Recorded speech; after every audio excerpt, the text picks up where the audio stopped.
Les homonymes sont nombreux en français. Nul n'est censé ignorer la loi. Et un homme censé. Le premier s'écrit avec C, le deuxième avec S. Les prémices d'un raisonnement ou d'un syllogisme s'écrit avec deux S, tandis qu'une œuvre qui annonce un grand talent, ce sont les prémices avec C. Il y a aussi beaucoup de paronymes. Les paronymes, c'est conjecture et conjoncture, armistice et amnistie. Et puis, il faut aussi veiller à employer les verbes propres.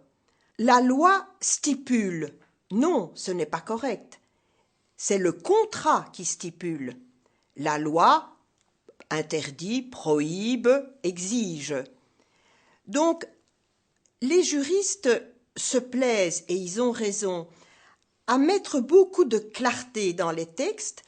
Il est évident que le choix du terme propre, le choix du verbe propre contribue à la clarté des textes et empêche de pouvoir donner deux interprétations différentes.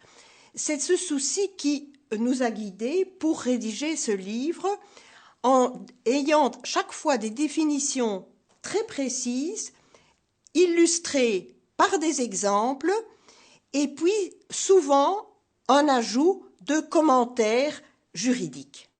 La langue du droit est parsemée de pléonasmes et de redondances qui ne sont vraiment pas nécessaires, mais on les emploie sans s'en rendre compte.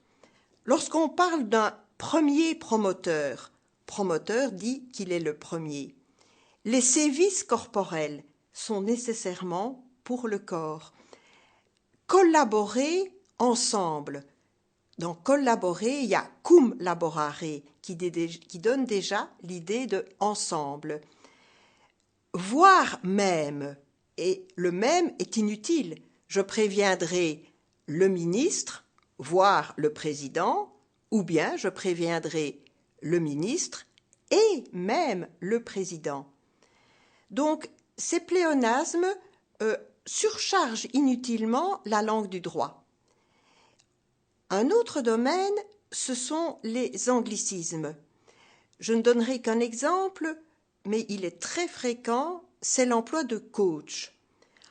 En anglais, on a un seul mot avec des sens multiples. En français, on essaye de varier. Dans le domaine sportif, un coach, c'est un entraîneur. À l'université, l'étudiant de première année prend un étudiant de deuxième année comme coach ou comme tuteur.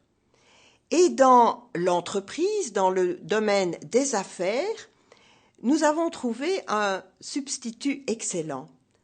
On est allé le chercher dans l'histoire d'Ulysse, l'Odyssée. Rappelez-vous, Ulysse va partir et il va confier son fils Télémaque à un homme sensé, avec S, à un homme qui est cultivé, et cet homme s'appelle Mentor. Mentor est le substitut officiel recommandé en France pour coach. C'est quand même plus joli.